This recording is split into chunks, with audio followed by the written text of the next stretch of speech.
लेकिन मायावती जी ने जिस तरह की प्रतिक्रिया दे दी, इसका सीधा सा मतलब हुआ, अभी थोड़ी देर में या थोड़ा थम के या हो सकता आ ही गई हो, वो प्रतिक्रिया आ जाएगी। इसका मतलब ये हुआ कि ये दोनों खेमे तय हो गए। और जब ये नेता बोलते हैं ना, देखिए भारतीय जनता पार्टी कांग्रेस के नेता बोलते हैं तो उनके वर्कर रिएक्ट थोड़ा मतलब जिसको कहते हैं सलीके से करते हैं। जब मायावती जी बोलती हैं, अखिलेश यादव बोलते हैं, तो इनका वर्कर जो है ना वो अगर समझाने के लिए कहें तो शिवसेना स्टाइल में रिएक्ट करता है।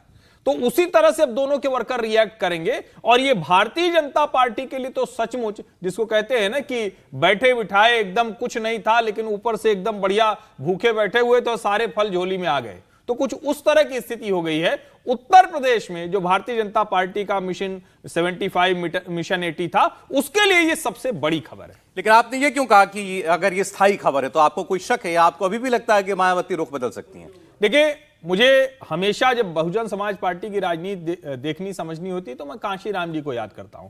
वो कहते हैं कि छोटे हित के लिए, छोटे समय के लिए भी कोई लाभ हो रहा हो तो तुरंत ले लीजिए, क्योंकि हमारी पार्टी कोई ऐसी पार्टी नहीं है जिसका कोई बहुत कोई वो उसको इस तरह से कहते थे, हम जिस जाति को प्रतिनिधित्व करते हैं वो कोई बहुत बड़े लोग नहीं है, हमारा कोई सामंती ऐसा नहीं है, हम कोई परंपरागत तौर पर नहीं। तो हमें जहां हित मिले, जहां सत्ता मिले, वहां तुरंत लपक लेना है।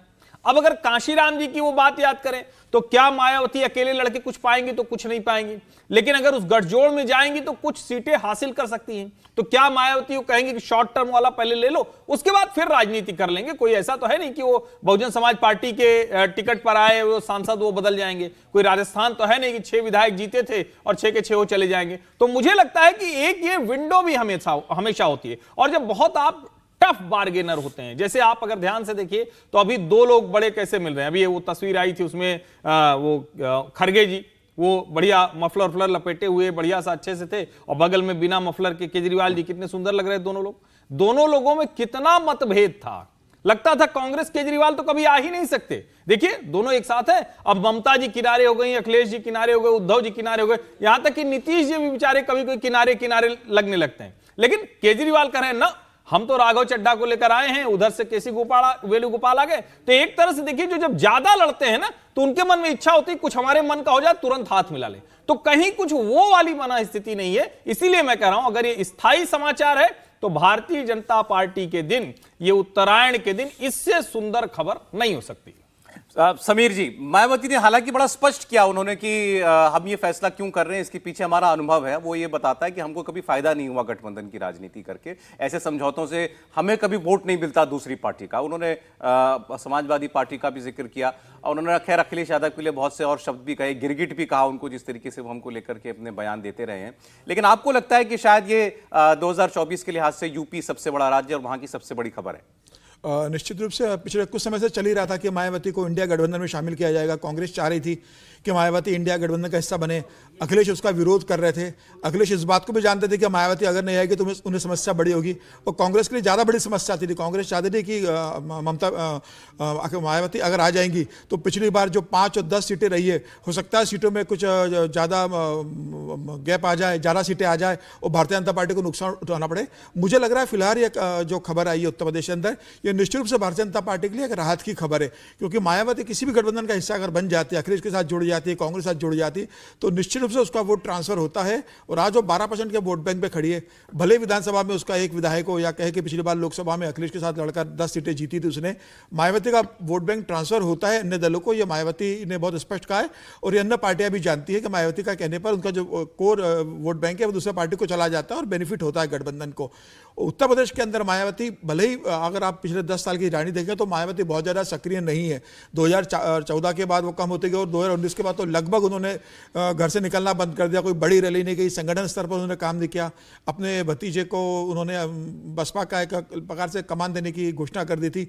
आज उन्हें कहा भी कि मैं अभी राजनीतिक संन्यास नहीं ले रही हूँ, जिस तरह से खबरें चल रही है कि मैंने संन्यास लेने की घोषणा की है। मुझे लग रहा है आज मायावती को इस बात की भी घोषणा करनी थी कि वो लोकसभा चुनाव लड़ेगी और लोकसभा में जाएंगी। वो भी एक ज़्यादा बड़ी अच्छी खबर होती है अगर मायावती इस बात की घोषणा करती कि वो लोकसभा चुनाव लड़ने वाली है 2024 का। उन्होंने इस बात की घोषणा नहीं की है। लेकिन निश्चित रूप से भारतीय जनता पार्टी के राहत की खबर है, लेकिन देखना होगा कि मायावती का अब वोट बैंक कितना बचा है। देखिए, मुझे लगता है कि मुस्लिम वोट बैंक जो बड़ा एक मायावती के साथ जुड़ा रहा है, वो ये बात समझ चुका है कि मायावती लगभग अब मैदान से बाहर हो चुकी है।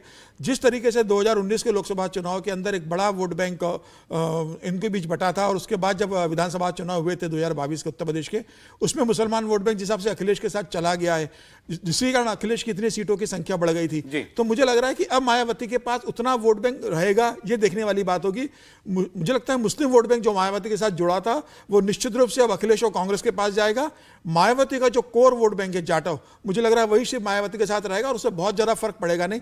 फिर भी भारतीय जनता पार्टी के लिए एक राहत की खबर है अगर मायावती लड़ने का फैसला करती है तो। आपने जिस मुस्लिम वोट बैंक की बात की, आज बड़ा संभल करके बैलेंसिंग एक्ट भी मायावती जी करती हुई दिखाई दी है। उन्होंने राम मंदिर की बात भी की, तो साथ साथ बाबरी मस्जिद का नाम भी लिया। एक बार सुनते हैं मायावती की प्रेस कॉन्फ्रेंस आज किस धर्रे पर चल रही थी, उसके बाद राउत जी में आता हूं।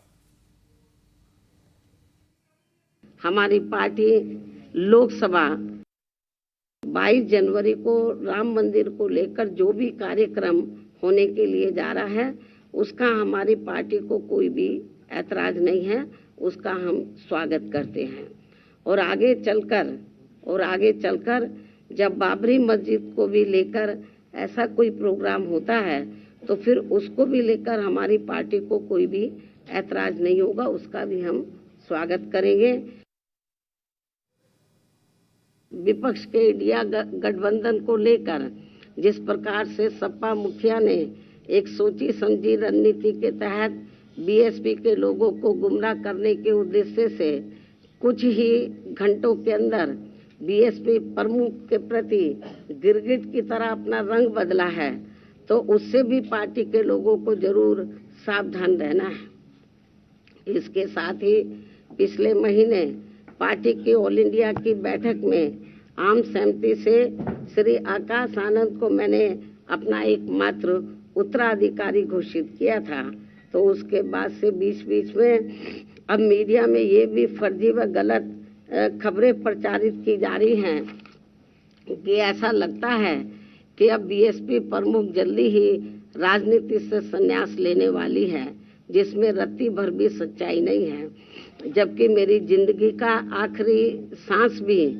पार्टी को मजबूत बनाने में ही लगा रहेगा।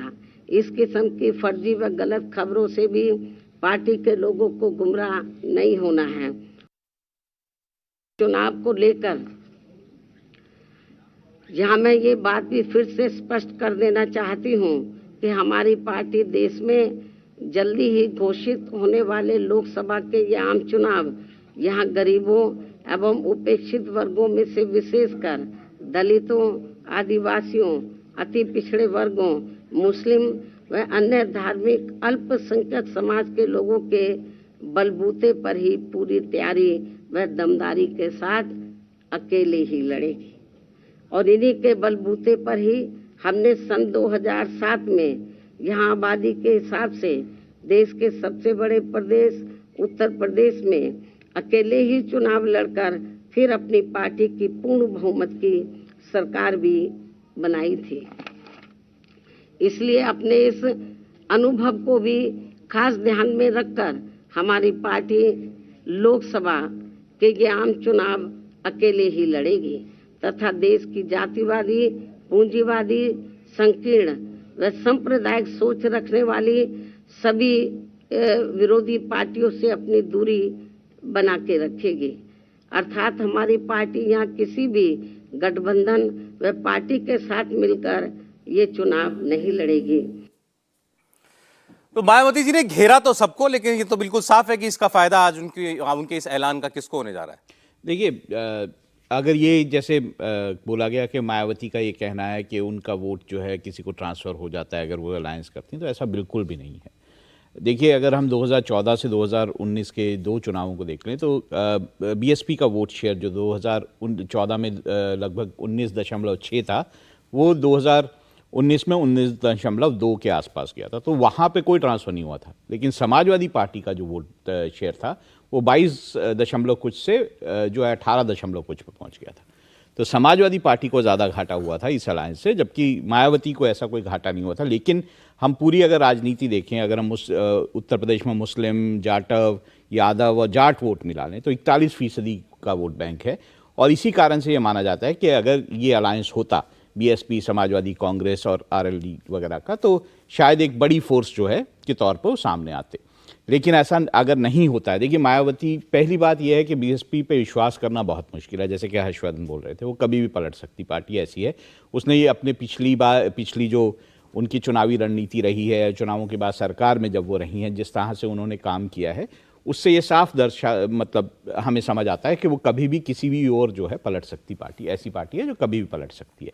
तो ऐसे में मायावती जो अभी कह रही हैं वो क्या केवल दबाव के कारण या सीटों के दबाव को बढ़ाने के लिए कह रही हैं या फिर सच में कह रही हैं, ये देखने वाली बात है। और अगर बीएसपी ये चुनाव जो है लोकसभा का अकेले लड़ती है तो वो और नीचे जाएगी। देखिए 2007 से उसका लगातार ग्राफ जो है नीचे जाता रहा है और अब वो स्थिति है जब मायावती ने अगर ये चुनाव अकेले लड़ा तो बीएसपी की और बुरी हालत होगी उत्तर प्रदेश में। तो उनके लिहाज से क्या बेहतर होगा? देखिए उनको तो अलायंस में लड़ेंगे तो बेहतर होगा। हमने देखा है 2019 में जब अलायंस हुआ तो उनको 10 सीटें मिली और समाजवादी पार्टी का वोट भी उनकी तरफ शिफ्ट हुआ, यादव वोट भी शिफ्ट हुआ। दूसरी तरफ एक और जो फायदा उनको हुआ, उन्होंने बहुत सारे मुस्लिम कैंडिडेट खड़े किए, जिससे मुस्लिम वोट भी उनकी तरफ आया, चाहे वो कांग्रेस का हो चाहे समाजवादी पार्टी का हो। तो बीएसपी को तो इस अलायंस में जाने से फायदा है। लेकिन अगर वो अकेले लड़ने की, अब जो भी उनकी मजबूरी है इस चीज़ को लेकर, कई बार मजबूरियां जरूरी नहीं है राजनीतिक हों, दूसरी तरह की मजबूरियां होती है, तो अगर वो इस तरह के किसी भी गठबंधन में नहीं रहती है तो उनका प्रॉस्पेक्ट, बीएसपी का प्रॉस्पेक्ट उत्तर प्रदेश में तो मुझे नहीं लगता कुछ है। उनकी राजनीति क्या समझ में आ रही है आपको मायावती की? नहीं, देखिए मुझे लगता है कि इसको बहुत साफ साफ देखा जाना चाहिए। और मायावती कोई नई राजनीति नहीं कर रही है, कम से कम मेरे ध्यान में जब से है कांशीराम जो है मायावती जी की, उनकी यही राजनीति रहती है। वो इसी तरह से बोलते हैं, उनके शब्द इससे जरा सा भी कोमल, थोड़ा हृदय को अच्छे लगने वाले नहीं होते हैं। वो कई बार तो लोग मजाक भी करते हैं ना कि आप बहुत आगे कह के, मतलब बड़े सम्मान के साथ 2 शब्द नवाज देती हैं। तो मुलायम सिंह जी के लिए भी आप याद करिए तो वो ऐसे ही बोलती थी, सब कुछ लिखा हुआ होता था, ऐसे ही बोलती थी मुलायम सिंह जी के लिए भी। लेकिन एक समय में मिले थे मुलायम सिंह यादव और कांशीराम, एक दूसरे से लड़के मिले, फिर अभी तो समझौता किया ही था अखिलेश यादव और मायावती ने।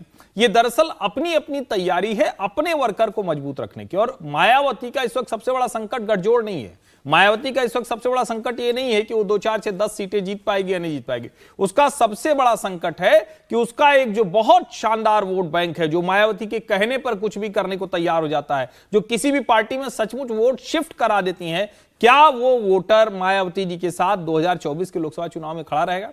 उसकी ये पोस्चरिंग है। और मेरा ये मानना है कि ये गठजोड़ तो किसी भी वक्त तो कर लेंगे। अगर चुनाव घोषित हो गया, सब सीटें तय हो गई और उसके बाद एक दिन वो कहें कि नहीं नहीं, अगर गठजोड़ वाले चाहें तो हम गठजोड़ कर सकते हैं, ये पूरा गठजोड़ दौड़ा हुआ बहुजन समाज पार्टी के कार्यालय पहुंच जाएगा, मायावती जी के सामने पहुंच जाएगा। वो अपनी ये ताकत जानती हैं, लेकिन जिस वजह से वो ताकत है उसको थोड़ा सा वो कमजोर पा रही हैं। उनको दिख रहा है कि पहली बार बसपा के वोटर का मोरल बहुत डाउन है। तो उनकी कोशिश यही है कि एक तो अपने वर्कर को इतना स्ट्रांग करें कि अगर कल को बार्गेन हो तो 80 में से 40 सीटें, 30 सीटें, 35 सीटें वो बहुजन समाज पार्टी के पाले में उनको गठबंधन में मिले। और अगर गठजोड़ में नहीं मिलती है तो वो अपनी ताकत इस तरह से बढ़ाएं कि उनकी कोशिश होगी कि ये वाला जो चुनाव होगा, चूंकि आमने सामने का चुनाव होगा, तो उस चुनाव में अपने मजबूत वोट बैंक के साथ आए। और देखिए एक बात समझिए, बसपा की जो राजनीति है, मैं नहीं मानता हूं कि वो ये चुनाव हार जाएं या सीटें न मिले तो एकदम से राजनीति खत्म हो जाएगी।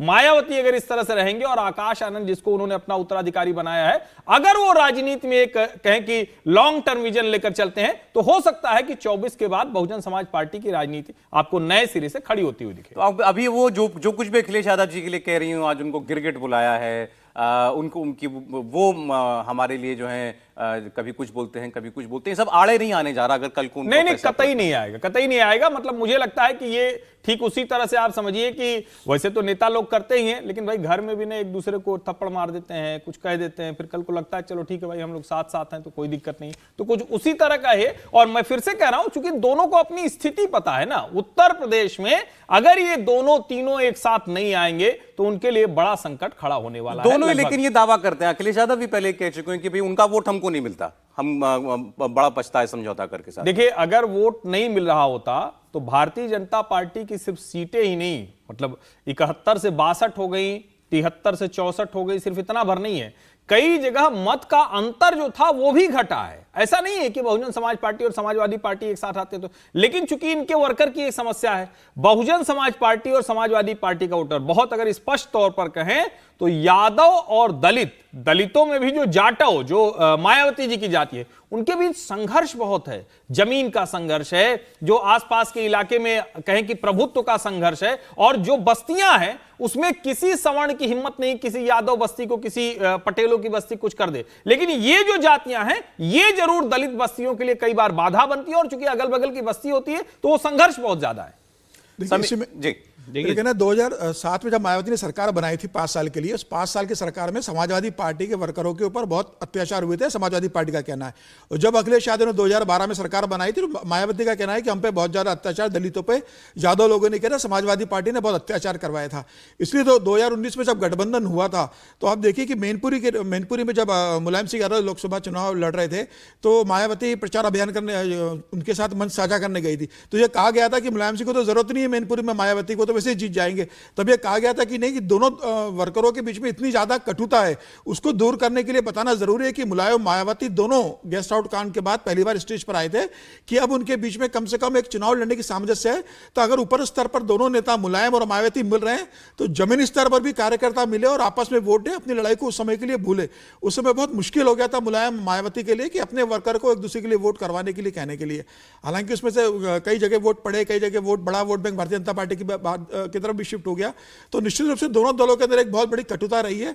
और ऐसे में अभी चुनाव के पहले मायावती निश्चित रूप से अगर गठबंधन की तरफ से मौका मिलता है तो वो गठबंधन में जाएगी, क्योंकि बहुजन समाज पार्टी के जो 10 सांसद, इसमें से एक सांसद को उन्होंने पार्टी से निकाल दिया है, अभी 9 सांसद है। इन 9 सांसदों के सामने भी सबसे बड़ी चुनौती होगी कि बिना समाजवादी पार्टी के, बिना कांग्रेस के, बिना गठबंधन रहे अकेले वो लोकसभा चुनाव कैसे जीतेंगे। तो मुझे लग रहा है इन सांसदों का दबाव भी मायावती पर रहेगा कि अगर लोकसभा में हमें अपनी सीटें बचाना है तो आप गठबंधन में शामिल हो। मुझे लगता है कि सांसदों का दबाव मायावती पर कितना काम करता है, हो सकता है अंतिम समय में कोई गठबंधन हो और सीटों का बंटवारा हो, लेकिन यह तय है कि इस बार अखिलेश यादव मायावती को जो 2019 में सीटें दी थी कि अपने से एक ज्यादा सीट दे दी थी, अब यह संभव नहीं होगा। अखिलेश यादव किसी भी स्थिति में 2019 के टर्म्स एंड कंडीशन पर मायावती के साथ गठबंधन नहीं करेंगे। देखिए, अभी तो हमारे पास मायावती जी का आज का ही बयान है जिस पर हम लोग बात कर सकते हैं, अब आगे क्या होगा तो नहीं कहा जा सकता। लेकिन अगर वो अलग की गठबंधन में शामिल नहीं हो रही हैं और सपा कांग्रेस मान लीजिए एक तरफ, बीजेपी, और ये एक त्रिकोणीय मुकाबला होने जा रहा है, आपको लगता है बीजेपी के लिए कितनी सीटों का ये फासला तय करने वाली खबर है? देखिए, बड़े साफ बात है, 2014 इसका एग्जाम्पल है। बीजेपी 2014 से 2015 में 10 सीटें नीचे आ गई, 19 में 10 सीटें नीचे आ गई थी। तो ये तो साफ है कि बीएसपी और एसपी के साथ आने से बहुत प्रभाव पड़ा था। और जैसे देखिए, ये बिल्कुल साफ है कि समाजवादी पार्टी का वोट बैंक, जो वोट शेयर जो है, वो ऊपर नीचे बहुत होता है, लेकिन मायावती का वोट बैंक वही 19 के आसपास कहीं ना कहीं घूम रहा होता है। तो अगर समाजवादी पार्टी ये कहती है कि हमें कोई फायदा जो है, हमारी तरफ वोट जो है वो मतलब आता नहीं है, कोई शिफ्ट नहीं होता मायावती का, तो वो सही कहते हैं। मायावती की तरफ यादव वोट जरूर समाजवादी पार्टी का, अगर आप एनालिसिस भी करेंगे 2019 और 2014 के चुनावों का, तो बीएसपी का वोट जो है वो कोई समाजवादी पार्टी की तरफ बहुत ज्यादा नहीं मुड़ा था, लेकिन यादव वोट जो समाजवादी पार्टी का है, और मुस्लिम वोट, वो मायावती की तरफ मुड़ा था। तो ऐसे में मायावती को इस गठबंधन से फायदा है। अब वो किस कारण से ये गठबंधन ज्वाइन नहीं कर रही है, ये तो खैर बाद में पता कौन सा दबाव है वो बता ही दीजिए ना। बहुत सारे दबाव हैं उनके खिलाफ, बहुत सारे केसेस भी हैं, बहुत कुछ है। लेकिन अब ऐसे में जो है क्यों वो कर रही हैं और क्यों ऐसा कर रही है, ये मुझे मुश्किल लगता है। नहीं, इस पे मेरा राहुल जी से मतभेद है। कोई भी राजनीतिक दल इतने दबाव में नहीं आएगा किसी केस वेस की वजह से चुनाव लड़ना छोड़ दे या गठबंधन करना छोड़ दे। और मायावती जी चूंकि भारतीय जनता पार्टी के साथ आकर कोई ढंग की राजनीति नहीं कर सकती, उनके लिए संकट हो जाएगा। तो इसलिए ये कहना कि सिर्फ केस की वजह से वो गठबंधन में नहीं जा रही है, मैं ये थोड़ा सा इस वाले सिद्धांत को, इस वाली थ्योरी को नहीं मान पाता।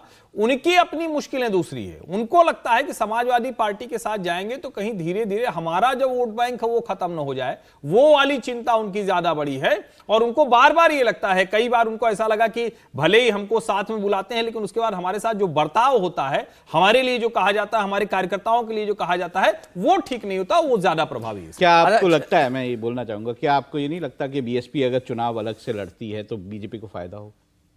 नहीं नहीं, निश्चित तौर पर फायदा बस होगा। मैं जो लेकिन मेरा जो कहना था उतना ही है, लेकिन कि ऐसा अगर नहीं है ना। मायावती चुनाव अगर अलग से ऐसा लड़ती होता है तो तो बीजेपी को काफी फायदा होगा लेकिन उसका। और 2019 में सपा और बसपा दोनों साथ मिलकर लड़े ना, अगर दबाव रहा होता तो वो तो बड़ा क्रूशियल इलेक्शन था, 24 से कम थोड़ी नहीं था वो तो, 19 में तो बहुत तरह की चीजें थी। तो मुझे लगता है ये वाली थ्योरी काम नहीं करती है कि कोई राजनीतिक दल अपनी राजनीति छोड़ देगा इस दबाव में, वो तो और खड़ा हो जाएगा। अभी तक चलो चुप रहते, चुनाव खड़े हो जाएंगे। देखिए, इतने मायावती लोगों जी पर- ने जो आज ऐलान किया कि वो चुनाव में अकेले जा रही हैं, इससे सबसे बड़ा झटका तो कांग्रेस पार्टी की कोशिशों को लगा, क्योंकि कांग्रेस को लेकर ही तमाम चर्चाएं थी कि वो मायावती को इस गठबंधन में लाने के लिए भरसक प्रयास कर रही थी। और कांग्रेस पार्टी के एक नेता ने बड़ा खुलकर अभी अपना एक एनालिसिस भी दिया और उन्होंने कहा कि हम भी जानते हैं कि भारतीय जनता पार्टी इस चुनाव के बाद सबसे बड़ी पार्टी बनकर उभरने वाली है, लेकिन उसकी उतनी सीटें कम की जा सकती हैं कि अगर उसे कुछ सीटों की भी जरूरत पड़ी सरकार बनाने के लिए तो वो सहयोगी उसके साथ नहीं जाएंगे, हमारे साथ जाएंगे। आज क्या उसी कोशिश को सबसे बड़ा झटका मायावती ने दे दिया या उस उम्मीद को झटका दे दिया है? वो कौन से नेता हैं, क्या उन्होंने बातें कही, कितनी सीटें मान रहे हैं भारतीय जनता पार्टी की आएंगी, इस पर हम बात करेंगे। और राहुल गांधी की भारत जोड़ो न्याय यात्रा, ये जहां से शुरू हुई थी कहां पहुंची है और क्या इसमें कुछ असर दिखाई दे रहा है? एक ब्रेक के बाद तमाम बातें।